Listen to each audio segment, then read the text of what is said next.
اس انسان کو تھوڑی سی مہلت دی تو کبھی اس نے فرعون بن کر انا ربکم الاعلی کا نعرہ لگایا کہ میں ہوں تمہارا پروردگار. جب اسے عراق میں چھوٹ ملی تو نمرود کھڑا ہوا اور اس نے کہا انا ربکم الاعلی، میں ہوں تمہارا پروردگار، زندگی اور موت میرے ہاتھ میں ہے. ابراہیم علیہ السلام سے بھڑ گیا وہ نمرود اور کہتا ہے کہ تیرا رب اگر وہ ہے الذی یحیی و یمیت تو رب تو میں ہوں. قید خانے سے دو لوگوں کو نکالا، ایک کو کہا اس کا سر قلم کر دو اور دوسرے کو کہا اسے آزاد کر دو. کہا یہ شان تو میری ہے. ابراہیم علیہ السلام نے کہا میرا رب وہ ہے جو سورج کو مشرق سے نکالتا ہے، الذی یاتی، جو شمس کو سورج کو مشرق سے نکالتا ہے. اگر تجھ میں ہمت ہے فاتی بہا من المغرب تو تو اس کو مغرب سے نکال کر دکھا. فبہت الذی کفر، یہاں وہ بادشاہ جو ابھی تک اپنے کو خدا کہلوا رہا تھا، جو اپنے کو رب کہلوا رہا تھا، ہکا اور بکا رہ گیا، دانتوں تلے انگلی دبا کر رہ گیا. اس کی پیشانی پر پسینہ آ گیا اور اپنی بغلیں جھانکنے لگا. ابراہیم علیہ السلام نے کہا میرا رب وہ ہے جو زندگی اور موت کا اختیار رکھتا ہے، مگر اسے چھوٹ ملی ہوئی تھی اس لیے کہہ رہا ہے کہ زندگی اور موت میرے ہاتھ میں ہے.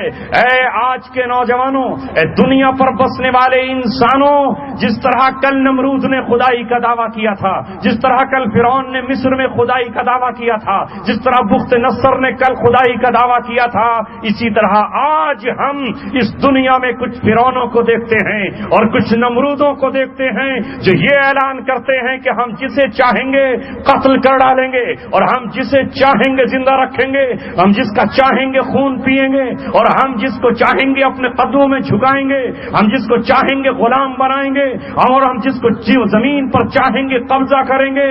یاد رکھو آج کے فرعونوں، سنو، اللہ تبارک و تعالیٰ کی سنت نہیں بدلی ہے. اللہ تبارک و تعالیٰ نے اس نمرود کے مقابلے کے لیے آزر کے گھر سے ابراہیم کو اٹھایا اور ابراہیم نے اس کی آنکھوں میں آنکھیں ڈال کر کہا کہ تیری اوقات کچھ نہیں ہے، میں تیرے بنائے ہوئے صنم بھی توڑ ڈالوں گا اور میں تیری جلائی ہوئی آگ میں بخوشی کود کر جاؤں گا. یہ کہتا ہوا جاؤں گا، بے خطر کود پڑا آتش نمرود میں عشق، عقل تھی محو تماشائے لبے بام ابھی. نعرہ تکبیر، نعرہ تکبیر، نعرہ تکبیر.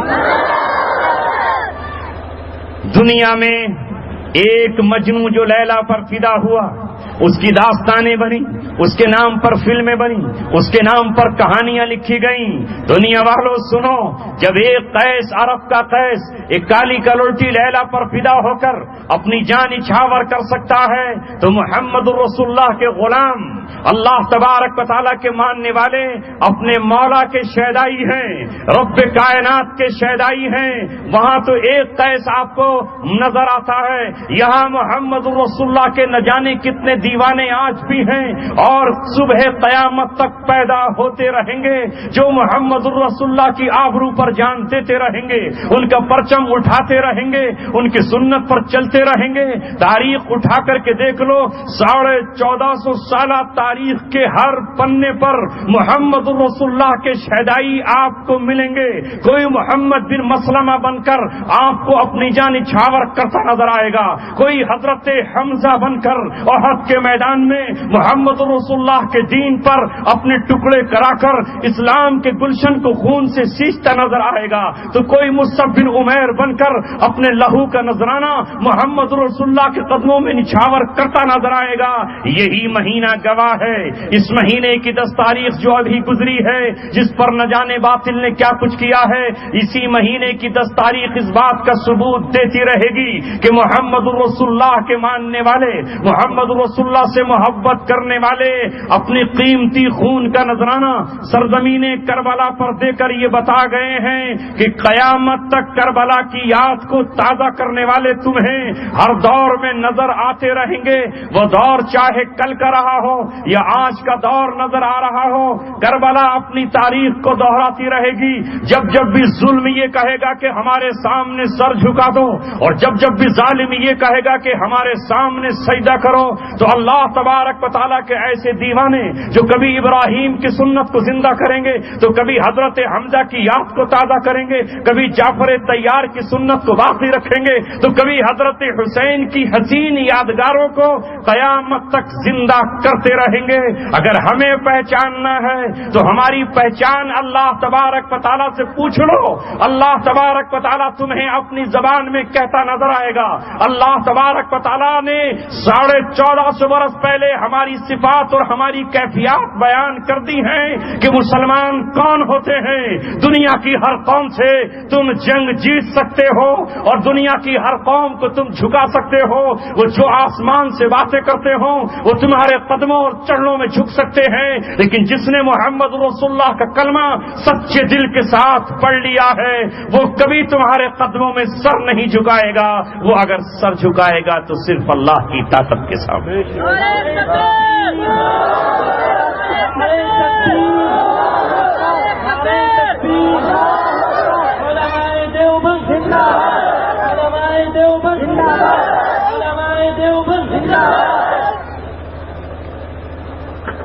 اب قرآن سے پوچھو کہ مومن ہوتا کون ہے؟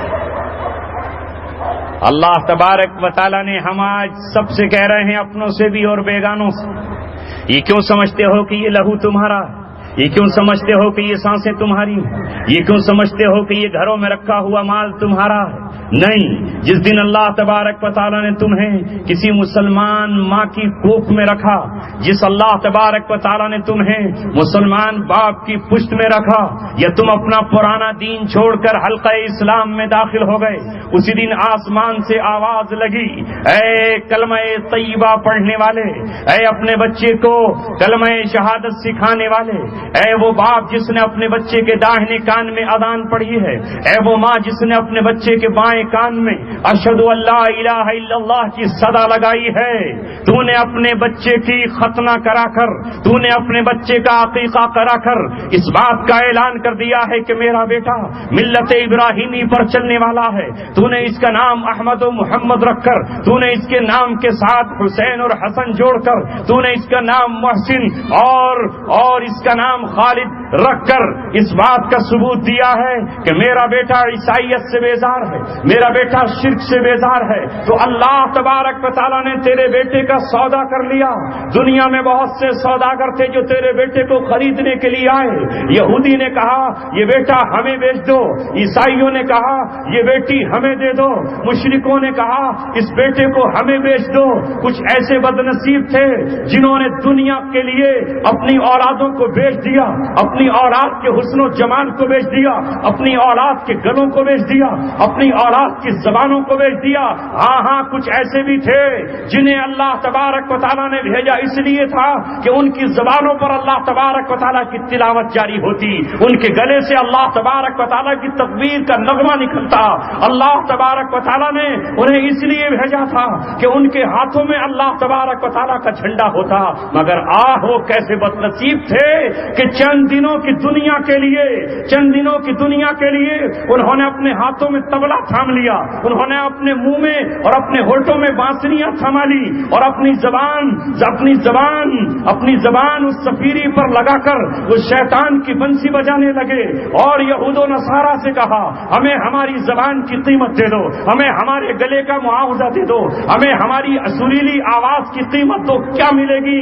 تو فلمی دنیا کے ڈائریکٹر اور اس کے پروڈیوسر اٹھے اور انہوں نے کہا کہ ہم تجھے ایک گانے کے بدلے اتنے روپے دیں گے، اتنے ڈالر اور اتنا انعام دیں گے۔ وہ دنیا میں عشق اور معاشقے کی کہانیاں سنا کر چلے گئے، مگر آج ان کی قبر میں سے انہیں نکلنے کا اگر موقع مل جاتا تو وہ یہ کفِ افسوس ملتے نظر آئیں گے، لو ان لنا کرتن، کاش ہمیں دوبارہ جانے کی زندگی مل جاتی تو ہم اپنی پوری زندگی قرآن کی تلاوت پر لگا دیتے، ہم اپنی پوری زندگی نبی کے حسن و جمال کے گانے پر لگا دیتے، اگر ہمیں دوبارہ زندگی مل جاتی تو رب کی حمد و ثنا میں لگا دیتے، اگر ہمیں دوبارہ زندگی مل جاتی تو محمد رسول اللہ کی زلفوں کے حسن بیان کرنے پر گزار دیتے، اگر ہمیں دوبارہ زندگی مل جائے تو ہم کعبے کے تقدس کو لکھتے بھی اور اپنی زبان سے بیان کرتے، مگر دوبارہ زندگی نہیں ملے گی۔ انہی بدنصیبوں میں بہت سارے آپ کو نظر آئیں گے، ایسے وہ بدنصیب جنہوں نے اپنے نام کے ساتھ مسلمانی نام رکھا، گلا دیا اللہ تبارک و تعالیٰ نے، یہ سر بنایا اللہ تبارک و تعالیٰ نے، یہ آواز دی اللہ تبارک و تعالیٰ نے، مگر یہ نادان اپنی پوری زندگی اس کا سودا دنیا ہی میں کر کے چلے گئے، جیسے شبیر کمار اور محمد رفیع جیسے لوگ۔ نعرہ تکبیر، نعرہ تکبیر، علماء دیوبند، علماء دیوبند، علماء دیوبند۔ ہائے کاش کہ ان کی زبانیں قرآن کی تلاوت کے لیے کھل جاتی ہیں، کاش ہی اللہ تبارک و تعالیٰ سے مانگ لیتے تو وہی حال ہوتا جو ایک دن ایک صحابی قرآن پڑھنے کے لیے اپنے گھر میں بیٹھے، چھوٹا سا گھر تھا، وہیں ان کا گھوڑا بندھا ہوا تھا، وہ قرآن کی تلاوت کر رہے ہیں۔ آج صحابہ ہماری طرح قرآن کی تلاوت نہیں کرتے تھے، وہ قرآن کے معنی میں ڈوب جاتے تھے، وہ قرآن کی گہرائیوں میں اتر جاتے تھے، ان کے سامنے اگر آخرت کا منظر آتا تو ان کی ہچکیاں بن جاتی تھی، اگر ان کے سامنے جنت کا تذکرہ ہوتا تو ان کی روح اسی وقت نکلنے کے لیے بے چین ہو جاتی، اگر ان کے سامنے جہنم کا تذکرہ آ جاتا تو ان کے بال کھڑے ہو جاتے، آنکھوں سے اشکوں کا سیلاب جاری ہو جاتا، وہ کپا اٹھتے، وہ تڑپ اٹھتے، وہ ہماری طرح جیسے ہم رسم ادا کرنے کے لیے قرآن پڑھتے ہیں کہ ہم نے آج ایک پارا پڑھ لیا، ہم اس کا مطلب اور معنی نہیں جانتے، وہ جانتے تھے کہ یہ اللہ تبارک و تعالیٰ کی کتاب ہے۔ جب قرآن کریم نے ان سے کہا کہ اب ہمیں تمہاری جانیں چاہیے، اب ہمیں تمہاری جان چاہیے، تمہاری گردنیں چاہیے، تمہارے جسم کا وہ گاڑھا اور خون چاہیے اسلام کے لیے، رب کعبہ کی قسم وہاں ایک بھائی دوسرے بھائی سے یہ کہتا ہے کہ تجھے میدان جنگ میں جانے کی اجازت مل گئی اس لیے کہ تو بڑا ہے، عمر میں مجھ سے 2 سال بڑا ہے اور مجھے بچوں میں شمار کر لیا گیا۔ وہ محمد رسول اللہ کے پاس جا کر رونے لگتا ہے اور کہتا ہے میرے بھائی کو آپ نے میدان جنگ میں جانے کی اجازت دی ہے، مجھے آپ اجازت کیوں نہیں دیتے؟ تو محمد رسول اللہ نے کہا تمہاری عمر چھوٹی ہے، تم ابھی بالغ نہیں ہو اور ہم بچوں کو لے کر نہیں جایا کرتے۔ تو وہ زمین پر لیٹ کر مچلنے لگتا ہے اور کہتا ہے کہ اگر تم نے اس بنیاد پر میرے بھائی کو اجازت دی ہے کہ وہ قد میں مجھ سے بڑا ہے تو مجھے اس کے برابر میں کھڑا کر لیجئے، میں اس کے برابر نظر آؤں گا، اور اگر اس لیے اجازت ملی ہے کہ وہ طاقت میں مجھ سے زیادہ ہے تو میری کشتی اس سے کرا دیجئے، اگر میں پچھاڑ دوں تو مجھے بھی اجازت دے دیجئے گا، اور اگر میں پچھڑ جاؤں تو مجھے محرومی کے ساتھ واپس کر دیجئے گا۔ جب رسول اللہ نے اس کا یہ جوش اور جذبہ دیکھا، جب اس کی یہ امنگیں اور آرزویں دیکھی، جب اس کی یہ داد شجاعت دیکھی تو آپ نے مقابلہ کرایا۔ اس چھوٹے بھائی نے اپنے بھائی کے کان میں کہا اگر تو پچھڑ جائے گا تو یقیناً تیری بے عزتی ہو جائے گی کہ بڑا ہو کر تو پچھڑ گیا ہے، مگر اے میرے بھائی یہ تیرا مجھ پر سب سے بڑا احسان ہوگا کہ اللہ تبارک و تعالیٰ نے مجھے اپنے راستے میں بلایا ہے، اپنے بھائی پر احسان کر دے، چند لمحوں کی بے عزتی برداشت کر لے، تیرے بھائی کو بہت اونچا مقام مل جائے گا۔ پنجوں کے بل کھڑا ہو کر یہ کہتا ہے اے اللہ کے رسول میں اپنے بھائی کے شانوں کے برابر اپنے شانے رکھتا ہوں، اس کے برابر میرا قد ہے، اور جب مقابلہ ہوتا ہے تو بڑا بھائی آج اپنے اس بھائی کے لیے زمین پر پچھڑ جاتا ہے کہ اسے بھی اللہ کے راستے میں جانے کی سعادت مل جائے۔ نعرہ تکبیر، نعرہ تکبیر، نعرہ تکبیر، علماء دیوبند، علماء دیوبند، علماء دیوبند۔ یہ تھے وہ لوگ جن کو اللہ تبارک و تعالیٰ نے قرآن سپرد کیا تھا، جنہوں نے قرآن کی ایک ایک آیت کا حق ادا کر دیا۔ قرآن نے ان سے جو مانگا وہ انہوں نے قرآن کو اٹھا کر دے دیا۔ بول قرآن تو ہم سے کیا مانگتا ہے؟ یہ تو ایک ادنا سی مثال ہے۔ قرآن کریم وہ اس طرح پڑھتے تھے کہ جب ان کے سامنے قرآن جو مطالبہ کرتا وہ اس کے لیے کھڑے ہو جاتے۔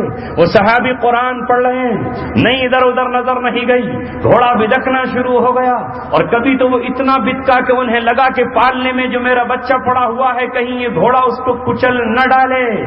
اچانک جب پڑھتے پڑھتے صبح ہوئی تو انہوں نے جو آسمان کی طرف نظر اٹھا کر دیکھی تو انہیں زمین سے لے کے آسمان تک نور ہی نور نظر آیا۔ آیا، روشنی ہی روشنی نظر آئی۔ محمد رسول اللہ صلی اللہ علیہ وسلم کو جبریل نے بتایا آج فلاں شخص نے قرآن کی تلاوت کی ہے، اس کی تلاوت کو سننے کے لیے قطار اندر قطار جوق در جوق آسمان سے فرشتے اتر آئے۔ وہ اس لے کے ساتھ پڑھ رہا تھا کہ فرشتے قرآن کے عاشق ہو کر اس کی زبان کے دیوانے ہو گئے۔ محمد رسول اللہ نے کہا اے وہ صحابی، اگر تو قرآن فجر کی نماز کے بعد دن میں بھی پڑھ لیتا تو رب دو جہاں کی قسم فرشتوں کو تمام مدینے والے مدینے کی گلیوں میں اپنی آنکھوں سے گھومتا ہوا دیکھے۔ نعرہ تکبیر، نعرہ تکبیر، نعرہ تکبیر۔ مفتی عبدالسمیع صاحب، مفتی عبدالسمیع صاحب، علماء دیوبند، علماء دیوبند۔ یہ عزیزوں ساتھیوں ہے دنیا میں امتحان، کچھ ادھر چلے گئے کچھ ادھر چلے گئے۔ خوش نصیب ہیں وہ لوگ جنہیں اللہ تبارک و تعالیٰ قرآن پڑھنے کی توفیق عطا فرما دے۔ کہہ تو میں یہ رہا تھا کہ دنیا والوں تم نہیں سمجھ پاؤ گے کہ ہماری جان اور مال اللہ تبارک و تعالیٰ خرید چکا ہے۔ ہم اپنے قطروں کو اپنے قطرے نہیں سمجھتے، ہم اپنے لہو کو اپنا لہو نہیں سمجھتے، ہم اس آرزو میں جیتے ہیں۔ ہاں مسلمانوں کی بات کر رہا ہوں، تم منافقوں کو دیکھ کر کے مسلمان مت سمجھنا۔ ہماری صفوں میں کل بھی منافقین تھے اور آج بھی منافقین ہیں، کل بھی ہمارے یہاں ایسے لوگ موجود تھے اور آج بھی ہیں جنہیں مومن کہا جاتا ہے۔ وہ وہی ہیں جن کی جان اور مال کا اللہ تبارک و تعالیٰ نے سودا کر لیا ہے۔ بِأَنَّ لَهُمُ الْجَنَّةَ، جنت کے بدلے میں سودا کر لیا ہے۔ اے دنیا کے آج کے فرعونوں اور آج کے نمرودوں اور آج کے قارونوں اور آج کے حمان اور شدادوں، اگر تم نے یہ سمجھ لیا ہے کہ تم جنگوں کی طاقت کی بنیاد پر مسلم امت کو دبا دو گے، اگر تم نے یہ سمجھا ہے کہ تم نے 100 سال میں اتنا اسلحہ تیار کر لیا ہے کہ تم اس کے زور پر مسلمانوں سے مقابلہ کر لو گے، اگر تم یہ سمجھتے ہو کہ تمہارے پاس ہائیڈروجن نائٹروجن بم ہے، اگر تم یہ سمجھتے ہو کہ تمہارے پاس فاسفورس بم ہے، اگر تم یہ سمجھتے ہو کہ تمہارے پاس بایولوجیکل اور کیمیکل بم ہے، اگر تم یہ سمجھتے ہو کہ تمہارے پاس بڑے بڑے گن شپ ہیلی کاپٹر ہیں اور تمہارے پاس بڑے بڑے جنگی طیارے اور ہوائی جہاز ہیں، تو تمہارا سوچنا غلط ہے۔ اس سے بڑی بڑی طاقتوں کا مقابلہ اہل ایمان نے کیا ہے، اور اللہ تبارک و تعالیٰ نے ہم سے کہا ہے کہ کبھی اپنی کم تعداد کو دیکھ کر کے گھبرانا مت، کبھی اپنے آپ کو تھوڑا دیکھ کر خوف زدہ مت ہونا۔ کم من فئۃ قلیلۃ غلبت فئۃ کثیرۃ باذن اللہ، کتنی چھوٹی جماعتیں ہیں جنہوں نے اللہ تبارک و تعالیٰ کے حکم سے بڑی جماعتوں کو شکست سے دوچار کیا ہے اور ان کے تخت و تاج پر اپنا قبضہ جمایا ہے۔ نعرہ تکبیر، تکبیر، نعرہ تکبیر، علماء دیوبند، علماء دیوبند، علماء دیوبند۔ سن لیجئے، اسلام امن و سلامتی کا دین ہے، امن و سلامتی کا دین ہے، امن ایمان کا حصہ ہے، امن کا مادہ ہی ایمان کے اندر داخل ہے۔ دین اسلام کے اندر سلامتی اس کی فطرت میں رکھی ہوئی ہے، وہ سلامتی والا دین ہے۔ ان کے مسلمانوں کی زبان سے صبح سے شام تک السلام علیکم کی شکل میں نہ جانے کتنی مرتبہ سلامتی کو دہرایا جاتا ہے، لیکن یہ بھی یاد رکھے سارا زمانہ جب ہماری سلامتی خطرے میں پڑ جائے اور جب بد امنی پوری دنیا میں پھیل جائے اور ہمارے امن و سلامتی کو خطرہ ہو، تو اس وقت ہمارا اسلام، اس وقت ہمارا قرآن، اس وقت ہمارا اللہ تبارک و تعالی ہمیں یہ حکم دیتا ہے کہ اب ان دنیا سے شانتی بھنگ کرنے والوں سے تمہیں مقابلہ کرنا ہوگا اس وقت تک جب تک کہ تمام دنیا میں امن و سلامتی قائم نہ ہو جائے، اس لیے کہ روئے زمین پر تم اللہ تبارک و تعالی کے فوجی ہو اور اللہ تبارک و تعالی ایک قطرہ خون کو بھی زمین پر گرنے کو برداشت نہیں کر سکتا ہے۔ اللہ تبارک و تعالی تعالیٰ لہو کے ایک قطرے کو بھی ناحق بہانے کو ناپسند کرتا ہے. اسے روکنے کے لیے اگر تمہیں قوت اور طاقت کا استعمال کرنا پڑے تو ہمارا رب اس کی اجازت دیتا ہے. یہ اجازت ہمیں اللہ تبارک و تعالیٰ نے 1450 برس پہلے دی ہے. ہم جس قرآن پر ایمان لاتے ہیں، یہ قرآن اگر ہمیں نماز کا طریقہ سکھاتا ہے، یہ قرآن اگر ہمیں برت رکھنا اور روزے کا حکم دیتا ہے، یہ قرآن اگر ہمیں خانہ کعبہ کی طرف حج کرنے اور اس کی زیارت کا حکم دیتا ہے، اگر یہ قرآن ہمیں زکوٰۃ ادا کرنے اور غریبوں کی مدد کرنے کا حکم دیتا ہے، تو ہاں یہی قرآن ہمیں حکم دیتا ہے کہ جب ظلم اپنی انتہا کو پہنچ جائے اور جب چاروں طرف سے تمہیں مظلومیت کا نشانہ بنایا جانے لگے اور جب دشمن تم پر چڑھ کر حملہ آور ہونے لگے اور جب تمہاری بیٹیوں کو تاکا جانے لگے اور جب تمہارے بوڑھوں کے سروں کو پھاڑا جانے لگے اور جب تمہاری عبادت گاہوں کو منہدم کیے جانے کے منصوبے بنائے جانے لگے، تو تمہارے رب نے تمہیں پرمیشن دی ہے. کسی پرمیشن کی ضرورت نہیں ہے. تمہارا رسول اس پرمیشن کے ساتھ بدر کے میدان میں نکلا ہے 313 کو لے کر، تو 1000 کا مقابلہ کیا ہے. تمہارا نبی سن 2 ہجری میں نکلا ہے بدر میں، سن 3 ہجری میں احد کے میدان میں نکلا ہے. 1000 کو لے کر 300 اس میں سے بھاگ گئے تھے، اپنی جان بچانے کے لیے بھاگ گئے تھے. جنہیں اپنے بیٹے عزیز تھے، جنہیں اپنی بہویں عزیز تھیں، جنہیں اپنے باغ اور کھیت اور کھلیان عزیز تھے، جنہیں اپنے معصوم بچے عزیز تھے، جنہیں اپنے مکانوں سے محبت تھی، جنہیں اپنی دکان اور اپنی تجارت سے محبت تھی. یہ 300 وہ تھے جنہیں قرآن منافقین کہتا ہے. 700 3000 کے مقابلے پر جمے. ان 700 میں سے ہر ایک نے زخم کھایا.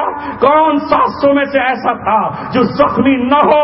جب دو عالم کا تاجدار، سپہ سالاروں کا سپہ سالار، امیروں کا امیر، بہادروں میں سب سے بہادر محمد رسول اللہ کے دانت ٹوٹ جائیں اور ان کے چہرے پر زخم آ جائیں، ان کے خون سے احد کی وادی لالا زار ہو جائے، تو بتاؤ مجھے کون صحابی ہے جو زخمی نہیں ہوگا؟ کوئی زخم کی حالت میں تھا تو کوئی شہادت کا تاج پہن چکا تھا، کسی کی لاش ٹھنڈی ہو چکی تھی تو کسی کے جسم سے تازہ خون بہ رہا تھا.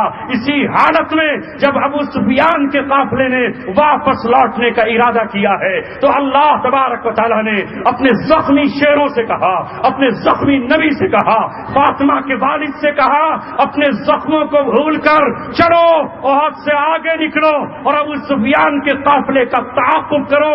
محمد رسول اللہ نے اعلان کیا، زخمی صحابہ جو پیاس سے تڑپ رہے تھے، جن کے جسم سے لہو کے قطرے ٹپک رہے تھے، کسی کا دانت اور کسی کا ہاتھ کٹا ہوا تھا، اس وقت قرآن کہتا ہے اگر تمہیں زخم پہنچا ہے فَإِنَّهُمْ يَعْلَمُونَ تو انہیں بھی زخم پہنچا ہے. إِن تَعْلَمُونَ فَإِنَّهُمْ يَعْلَمُونَ انہیں بھی زخم پہنچا ہے. وَتَرْجُونَ مِنَ اللَّهِ مَا لَا يَرْجُونَ وہ تو اللہ سے امید بھی نہیں رکھتے، تم تو اللہ تبارک و تعالیٰ سے امید رکھتے ہو.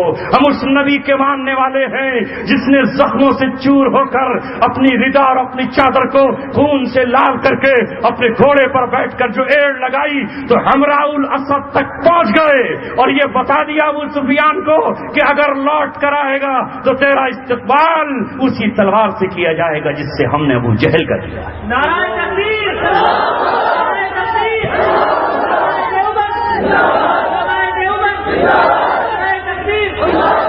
ان سے کرا لیجیے زمانہ بھی تھوڑا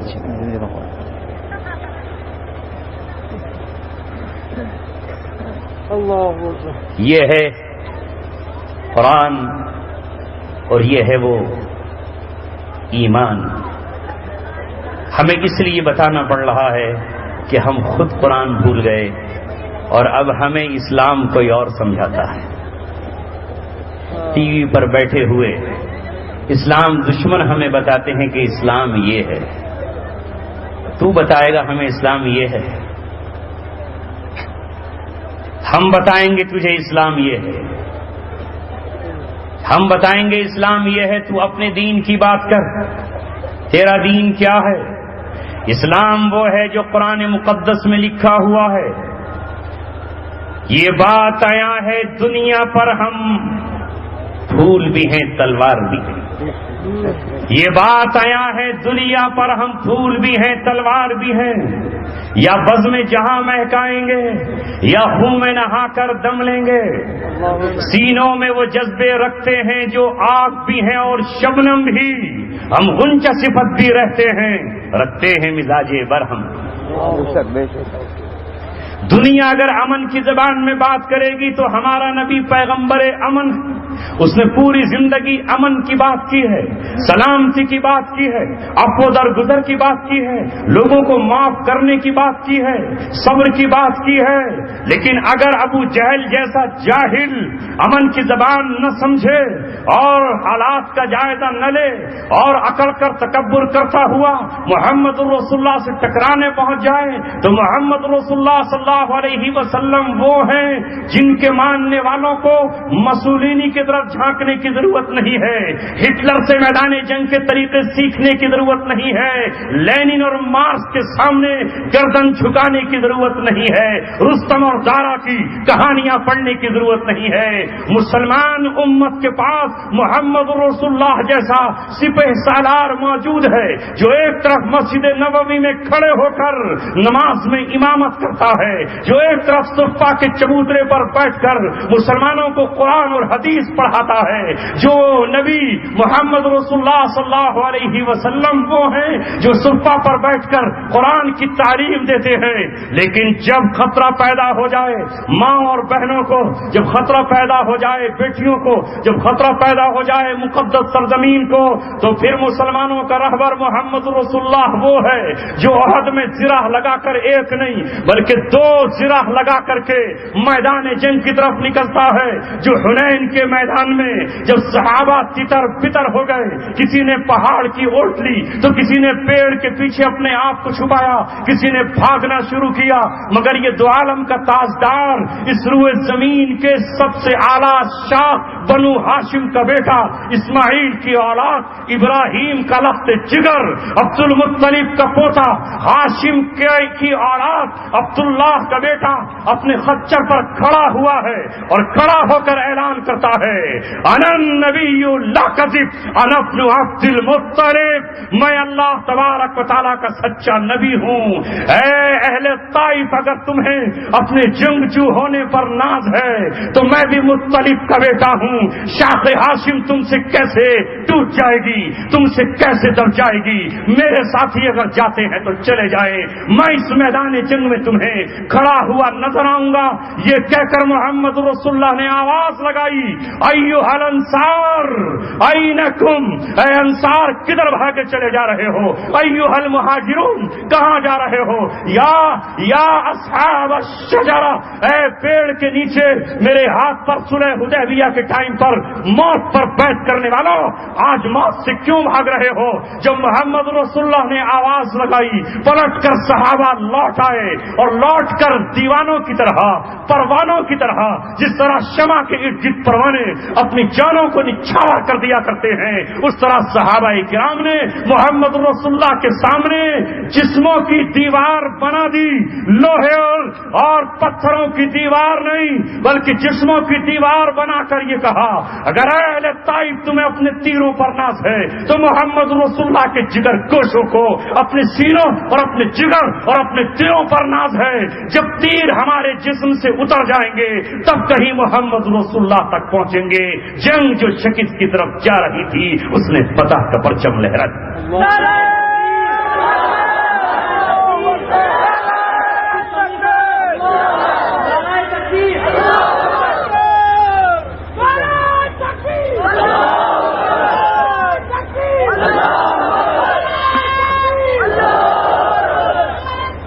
ساتھیوں اور عزیزوں، آپ اس نبی کے ماننے والے ہیں جس نے آپ کو کھانا کھانے کے طریقے سے لے کر حکمرانی کا طریقہ بھی بتا دیا. جب سے ہم نے قرآن جیسے خزانے کو چھوڑ کر دوسروں سے بھیک مانگنا شروع کی، جب سے ہم نے آزادی کے خواب بھلا کر غیروں کی غلامی کی زنجیریں پہن لی، جس طرح چند ٹکڑوں کے لیے ایک شخص لنگور کو لیے پھرتا ہے اور اسے نچاتا ہے، جس طرح مداری ایک بندر کو چند کیلوں کی لالچ میں اس کے گلے میں رسی ڈال کر اور ڈگڈگی پر اس بندر کو نچاتا ہے اور وہ بندر ناچتا نظر آتا ہے، جس طرح گوشت کے ایک پارچے کے لیے سرکس کا ذمہ دار ایک شیر کو آگ کے پنجرے سے گزارتا ہے اور وہ گوشت کے ٹکڑے کے لالچ میں اس کے ہینٹر پر آگے اور پیچھے ہو جاتا ہے، جس طرح اتنا طاقتور ہاتھی جو انسان کو اپنے پیر کے نیچے کچل کر اور اپنی سونڈ میں لپیٹ کر اس کو مردہ کر سکتا ہے، وہ بھی جب غلامی کی زنجیریں پہن لیتا ہے تو سرکس میں وہ بھی آپ کو ناچتا نظر آتا ہے۔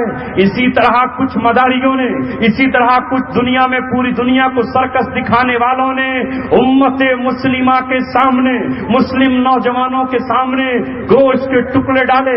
وہ گوشت کے ٹکڑے ان کی بیٹیاں ہیں، وہ گوشت کے ٹکڑے فلمی ہیروئنیں ہیں، وہ گوشت کے ٹکڑے بیڈمنٹن کھیلنے والی ثانیہ مرزا جیسی طوائفیں اور عیاش عورتیں ہیں۔ وہ ان کے لالچ میں فلم کے پردوں پر امت مسلمہ کو کہیں گوشت کے ٹکڑے دکھائے گئے اور کہیں انہیں پازیب کی جھنکار کا غلام بنایا گیا، کہیں ناچنے گانے والیوں سنگیت ہمارے سامنے لائے گئے۔ لہذا یہ مسلم نوجوان جو دنیا پر حکمرانی کرنے آیا تھا، جو مظلوم کی آنکھ سے آنسو پہنچنے آیا تھا، جو زمین کے خزانوں کا مالک بن کر اللہ تبارک و تعالیٰ کی رعایا پر بانٹنے کے لیے آیا تھا، وہ اپنا منصب بھول چکا ہے۔ وہ بندروں کی طرح آج ڈگڈگی پر ناچ رہا ہے، وہ ایک بھالو کی طرح اور اس کے اشاروں پر ناچ رہا ہے۔ اور یہ نچانے والے یہود و نصارا ہیں، یہ نچانے والے اسلام کے دشمن ہیں۔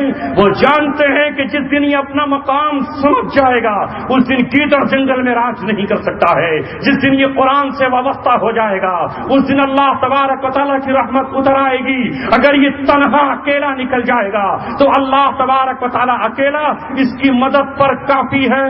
اس لیے رات دن انہوں نے اس فساد کو ہمارے گھروں تک پہنچا دیا گیا۔ لہذا آج مسلم نوجوان نہ اپنا رہا نہ اسلام کا رہا، بلکہ وہ غیروں کے اشاروں پر ناچ رہا ہے۔ پہلے حکمرانوں کو انہوں نے کرسیوں کا لالچ دیا اور دنیا میں حکمرانوں کو اپنا گرویدہ بنا دیا۔ کسی کو پیرس کا سفر کرایا گیا، کسی کو برمنگم کا سفر کرایا گیا، کسی کو ماسکو کا سفر کرایا گیا اور ان کے سامنے انہوں نے اپنی منڈلاتی ہوئی تتلیوں کو لگا دیا، چونکہ یہ قرآن کے دیوانے نہ تھے، قرآن کے دیوانے تو صحابہ تھے۔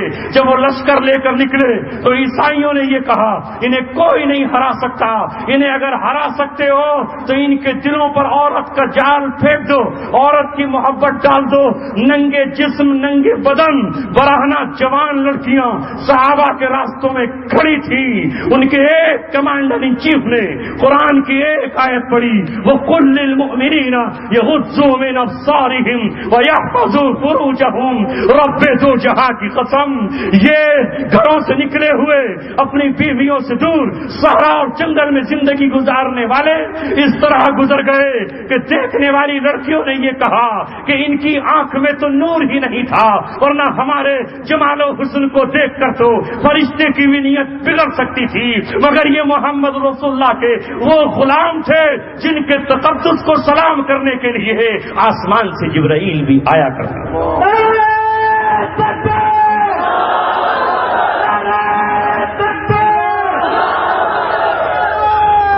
انشاءاللہ جس دن آپ نے اپنی آنکھ پر کنٹرول کر لیا، جس دن آپ نے اپنے ہاتھ سے مہندی کھرچ کر پھینک دی، میں نے بیشتر جلسوں میں کہا ہے اے مسلم نوجوان تم مہندی کا شیدائی کیوں ہوا؟ یہ مہندی تو عورت کے ہاتھ کا حسن ہے، عورت کے ہاتھ کا جمال ہے۔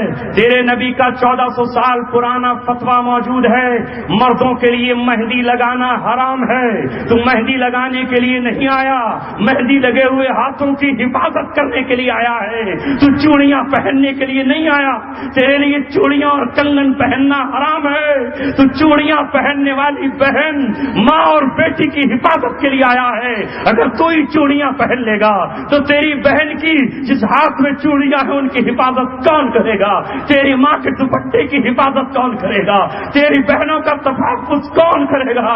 اے امت مسلمہ کے نوجوانوں، تمہارا آئیڈیل داؤد ابراہیم نہیں ہے جو فلمی دنیا کو بھی مار دیتا ہے، جو تسکری اور اسمگلنگ بھی کرتا ہے. وہ تمہارا آئیڈیل نہیں ہے کہ اسے سونے کی چین پہنتے ہوئے تم نے دیکھا تو تم نے اپنے گلے میں سونے کی چین پہن لی. رب دو جہاں کا تمہیں واسطہ دیتا ہوں، اس کی کبریائی سے تمہیں ڈراتا ہوں. اس نے مومنوں کے لیے سونے کے زیور کا استعمال حرام قرار دے دیا ہے. سونے کی انگوٹھی تمہارے لیے ناجائز ہے، سونے کا کنگن تمہارے لیے ناجائز ہے. چند دنوں کا صبر کر لو، یہ چیزیں عورتوں کے نام کر دو. کل جب جنت میں پہنچو گے تو کنگن لیے ہوئے فرشتے کھڑے ہوئے ہوں گے اور اللہ تبارک و تعالی خود استقبال کے لیے آئے گا. وحلوا اساور من فضة وسقاهم ربهم شرابا طهورا. اس سے خوبصورت کون ہوگا؟ اس سے بہترین کنگن کس کے ہوں گے؟ آج دنیا میں سودے بازی ہو رہی ہے. اللہ تبارک و تعالیٰ سے اپنی جان، مال، جسم و جان اور کلیجوں کا سودا کر لو، جیسے صحابہ نے کیا. جان بیچ کر جب وہ نکلے تو قرآن کریم نے کہا وَمِنَ النَّاسِ مَن يَشْرِي نَفْسَهُ ابْتِغَاءَ مَرْضَاتِ اللَّهِ. کچھ لوگ وہ ہیں محمد تیری جماعت میں جنہوں نے اپنی جانوں کو اللہ تبارک و تعالیٰ کے لیے بیچ دیا ہے. قرآن کی جب میں نے تفسیر پڑھی، ایک بہت مشہور عالم نے تفسیر لکھی، اس میں عجیب و غریب بات لکھی. یہ آیت کس کے بارے میں نازل ہوئی؟ ہائے آج تو پتہ بھی نہیں، دور ہیں ہم بہت. حضرت خباب رضی اللہ تعالیٰ عنہ کو جب سولی پر چڑھا دیا گیا اور اہل مکہ نے ان کی لاش کو سولی پر ٹانگ دیا، اے مسلمانوں، یہ مناظر تو امت مسلمہ دیکھتی چلی آئی ہے، اس سے مت گھبرایا کرو. جب بھی کفر اور باطل طاقت میں ہوتا ہے وہ ہماری لاش کو سولی پر چڑھا کر وہ ہمارا قتل کر کے دنیا کو یہ میسج اور پیغام دیتا ہے کہ ہماری بات کے نہ ماننے والوں کا انجام یہ ہوگا.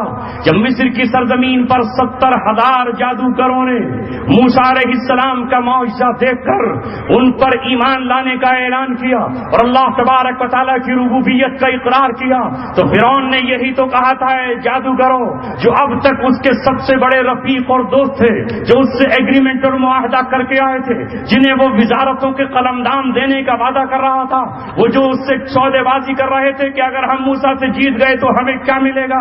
وہ کہتا تھا کہ میں تمہیں اپنا وزیر بھی بناؤں گا، میں تمہیں مال میں اپنے شریک کروں گا.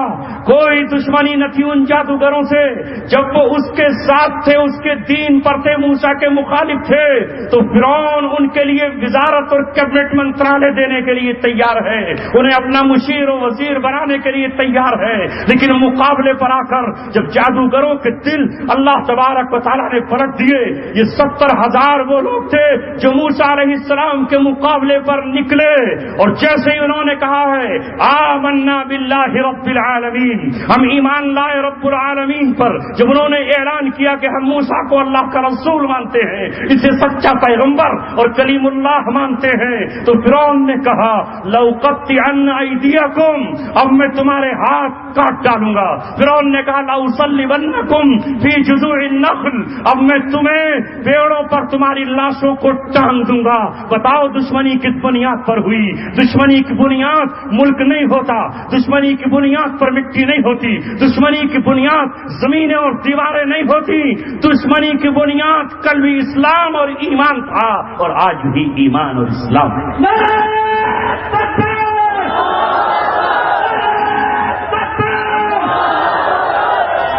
ورنہ ملک تو ان کا بھی مصر ہے،